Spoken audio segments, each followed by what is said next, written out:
Well, good day and welcome back. For you guys, it's probably going to be, I don't know, a week, 2 weeks maybe. But for us, it's been 2 months. We are not fishing, clearly. I'm sitting at home doing some editing and getting ready for the next lot of videos. We're actually going fishing in what is 2 days' time from now. What are we? It's the 8th of the 12th, 2023. We're going to go fishing for about 6 days, and we're going to then sell off the wharf for Christmas time so we can supply the public with some nice cheap lobster. At the same time, the last video that was put out on YouTube was 2 months ago. So we haven't filmed for quite some time. And yeah, the first trip we did in November. So our season opens on the 14th of November. And we fished from the 14th until about the 21st or 22nd or something like that. And that's it. We haven't fished since that either. So to give you an idea, August, that was that sort of like 15, 16 video trip. And yeah, we basically went backwards. That time of year, the lobsters are shelling. Their females have eggs. You've got everything's against you. The weather's always a bit cruddy, and yeah, it is what it is. We can't do much about it. At the same time, from what I'd heard, we actually did a lot better than a lot of other people out there. So it just shows that sometimes it doesn't matter what the beach price is. If you're not going to get your numbers, you're not going to make money. That's just how it is. We took that risk. Didn't really pay off at all. So it's a learning experience. Yeah. At the end of the day, if we got 2 or 3 more days of perfect weather like we were getting, we would have ended up probably, breaking even for the trip. It definitely wasn't worthwhile, but we would have basically broken even. It would have been all good. But yeah. Now this video, in a minute onwards, is a bit all over the show.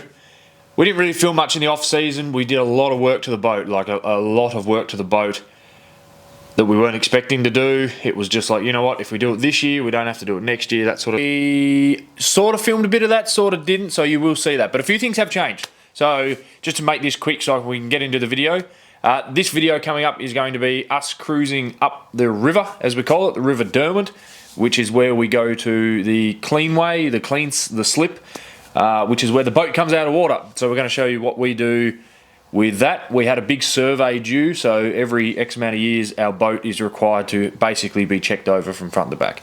All our rudder, our shaft for our propeller, our what do you call them, diesel tanks, everything had to be checked, and it was good we did because a few things needed doing anyway, so we're happy we got them out the way.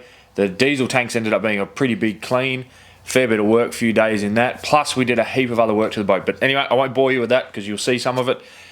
Everything's going to be a bit all over the show here because we didn't really film it very well because we were like, oh, we'll take a few months off the filming stuff. But when big things started happening, we were like, oh, I probably should have this in here. Anyway, thank you again for watching. Don't forget to subscribe, and we'll roll into this. There's going to be a lot of commentary, but for now, you're just going to watch the Chieftain going up the river, and I'm trying to think what else. Yeah, I got no hair. So you will notice in these videos, I've got quite a bald head. I ended up just shaving it off because when we were painting the lobster tank, I just kept getting paint in my hair and I just got sick of it. I was so sick of getting paint in my hair, going home, brushing it out. Anyway, I've shaved it off. I'm over it. No more long hair. We finished filming the Aussie Lobster Men Season 4 as well. That's aired now on Channel 9. And anyway, we'll get into the video. I'm just editing it now. So heaps of voiceover in this, music. We're cruising up the river. Enjoy.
For anyone that doesn't know, the bridge we just went under is called the Tasman Bridge. And on the 5th of January 1975, the vessel Lake Illawarra did run into the bridge, and yeah, it collapsed. I think 12 people, I'm reading it as I'm saying it, but 12 people were killed, including 7 crew on board of the Lake Illawarra. You can actually pick it up on your sounder when you go over it, but we weren't in the right area. This area here with all the cargo ships is what we refer to as the zinc works. It's quite a little narrow sort of passage here, and when the cargo ships need to move and turn around in this area, you've got to give way to them until they finish their manoeuvres. But it's a beautiful little spot, bit of an eyesore, but action.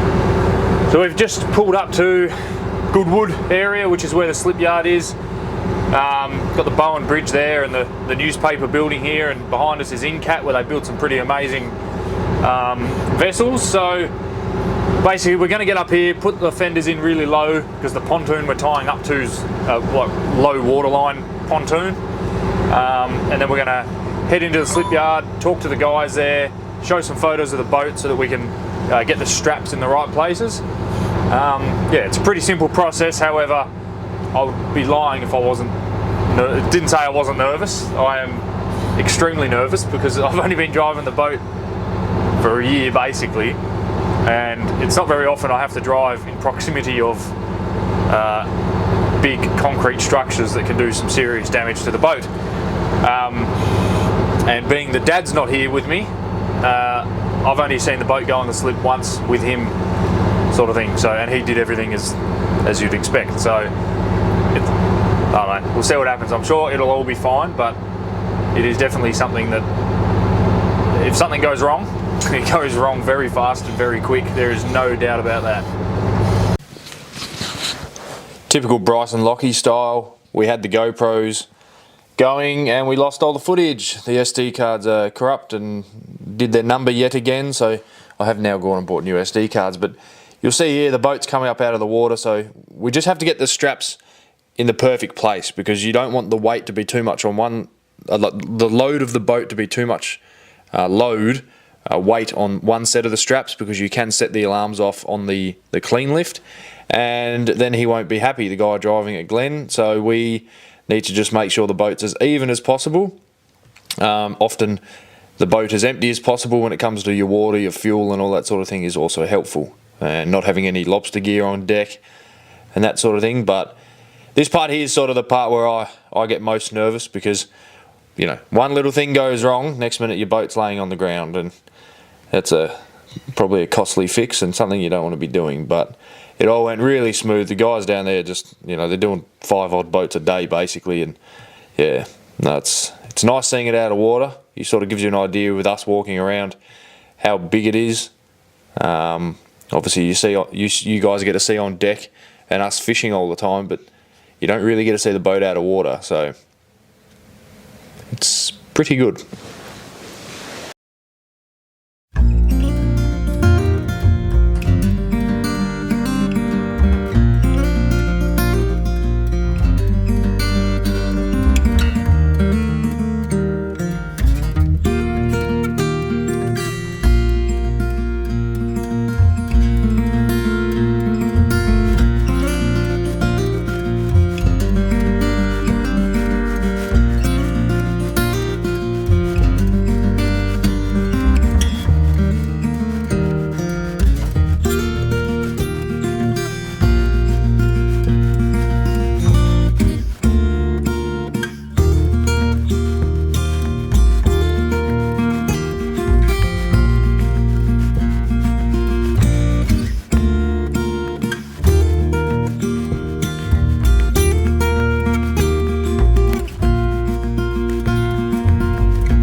She's always a close one as it swings in the lift.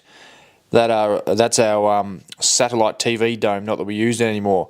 You can see all the little, we call them whiskers on the boat, just growth on the boat that happens over time when it sits around not fishing, which we've done plenty of. You can see me just having a search under there. The guys come and chock us for safety reasons, because we're actually going to stay in the wash bay overnight. And the reason behind that is we like to get lifted up in the afternoon so that we get the wash bay for the whole afternoon and the next morning. There's Lockie giving it a wash. That takes about, honestly, 6 to 8 hours for us, because the cleaner you do it with that, it's less sanding. And that's the important thing. So the next morning they moved us into our bay where we were going to stay for basically 9 days. What we're doing now is pulling the shaft. So the shaft is a big, thick piece of stainless steel that is connected straight to the gearbox up one end and the propeller up the other. If that can make sense for those people that don't know what this stuff does or is. And basically it's a bit of a prick to take out and it's a bit of a prick to put back in. It's 10 times easier to put it back in than it is to take it out. But it's important that we check it for wear, because if you've got an unbalanced shaft and it's wearing away, it'll make that shaft thinner in a certain spot, and it can then cause further damage, as well as if it breaks, you're sort of screwed. You don't want to be around the rocks when that happens. Now the guys we're using, the guys you'll see in these next few video clips that are doing all this work, they're from Spectrum Engineering. So annoyingly, Lockie and I didn't film any of us painting or doing any of the other work like the anodes and things like that. You will get a boat tour at the end of this video. Basically the shaft's now been cleaned, it's been checked, the surveyor's come along, he's checked everything, he's happy as, we can now put the boat back together.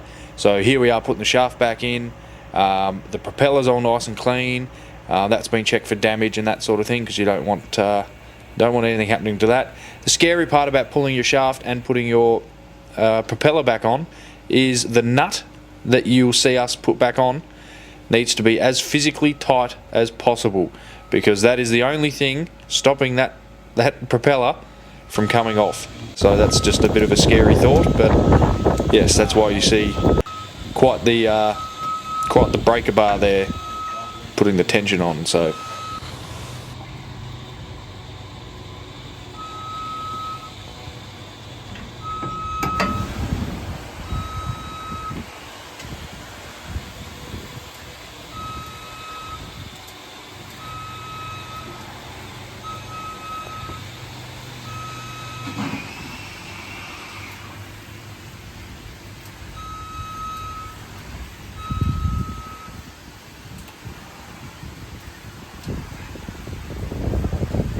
bit of a late update. We haven't really vlogged much of any of this, but the boat is, I'm standing next to the boat here, the boat is basically done. It was our first time slipping it without the old man around to, tell us this, tell us that. So we've been focusing a lot more on what to do and all that sort of stuff. But anyway, I'll give you a quick show around the boat and show you some things that we've done, and show you it out of water and all that sort of stuff. So yeah, we've been out for 9 days. We're going back in the water now. It's been pretty busy to say the least, I think. I've also shaved my head off. Oh, there we go. I've shaved all my hair. I was sick of getting pain in it, so I gave up and went home and shaved it off. But I'll show you around the boat and I'll show you some of the things we've done and try my best to explain it. But anyway, we'll start walking around it. So basically, we haven't done anything to the top sides. All the top sides have stayed the same. When we get back in the water, we plan on doing a bit of a clean, like just scrubbing it all, put the dinghy in the water and give it a clean. But we tape up the water line, and then this is 2 coats of what we call anti-fouling. It's sort of is anti-growth is the idea of it. As things grow on it, the paint falls off with the things that grow on it to stop your boat from being less economical in the regard of speed, etc. So yeah, we've got anodes here, so there's a fair few anodes on this boat, little ones as well as some big ones. The bigger ones are attached to the hull of the boat, and the smaller ones to what we call the roll chocks. So these here, these sort of they look a bit like wings. They come off the boat and they're like an anti-roll. They help us roll less when we're out in the water. And this thing up here, the wing, we call it a bat wing. that drops down into the water, down to sort of like down here, and that's like a stability thing as well. So we dropped that down the other day, paint all up around the inside of it, and you just want to make sure you don't miss anything all up in all these sections here. So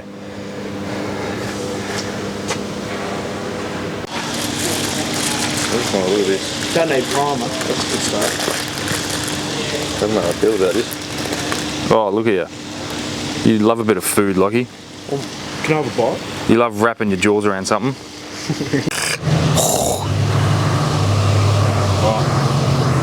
What else have we done? What else have we done? Well, we just painted. We primed, no, we prepped, primed, and we painted. Raise your hand if you know what this is. Your hands up, so you must know, Lockie. No, nobody except me? Right, so this is our kill cooling. If you don't know what kill cooling is, for dummies, it's your boat's radiator, pretty much. Instead of using air to cool down, you use the water, and it runs through these pipes, and by the time it reaches the end, it's cold. Well, not cold, but cold enough. Trying to find a spot. Where have you missed it? Trying to find a spot on this. So, fucking, no, I know. Alright, this is our tank inlet, so it's just a grate over the front of it. There's a big hole, sucks water in. There's a pump on the other side. Same with this one. This one's for our decos. That's all on this side. That's a roll chock.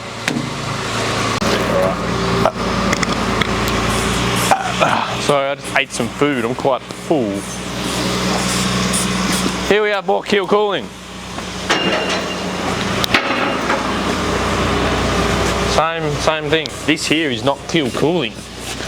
This pipe holds the wiring that goes to our transducer, which is the sounder. So there's a little face on the bottom of that. It sends the beams down, and it goes back to the sounder, and boss can see what's on the bottom.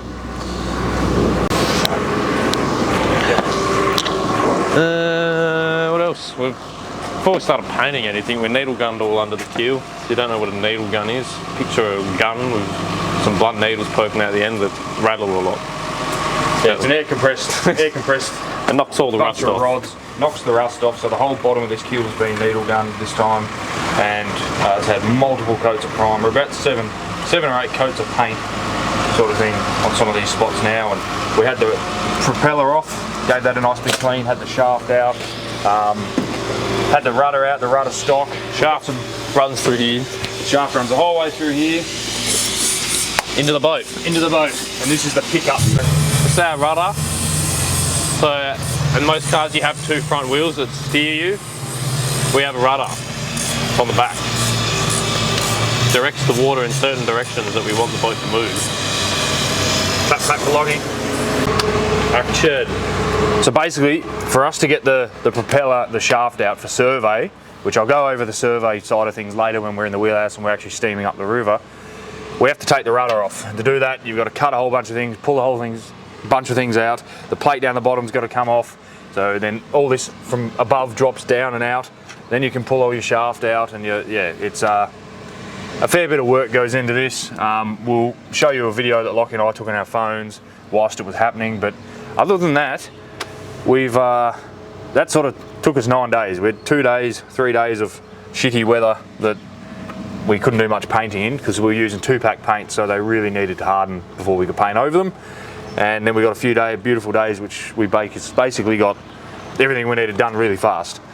We could have gone on the water yesterday, however, we wanted to make sure everything had set, everything was good, and that's it. That's where we're at now. So we've had all the steering rams done, but we'll go up and show that after, once we're in the water. Yeah.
back in the water. We are moving. My phone's now ringing. We're back in the water. It was a bit of a shit show. Everything that could go wrong basically went wrong on us. We've got no autopilot at the moment, no rudder indicator, which tells us which way the rudder's facing, so when it makes it easier to manoeuvre the boat. That's fine, whatever. However, we now have our navigation stuff's working because the electricians came and put that in. However, putting that in, they either didn't finish or something happened with the other stuff, so now they've got to come back and do that anyway. What else is there? Oh, it was just a shit show. The shaft wasn't lubricating itself, so it was running dry. We had to quickly turn that off, and then the genset wouldn't run. The fucking boat was drifting off the wharf, and we couldn't get the lines on properly because we weren't far enough back, but I had to turn the boat off because we couldn't. Anyway, we got there, we got done. That's why we're all red and flustered and knackered. But anyway, we're going to cruise under the bridge up here, and we are on the way home, wherever it is. There you go. So we might do some scenic stuff, or we'll see you back at the wharf. Either or. As Steve will do, it says, see you on the tripod.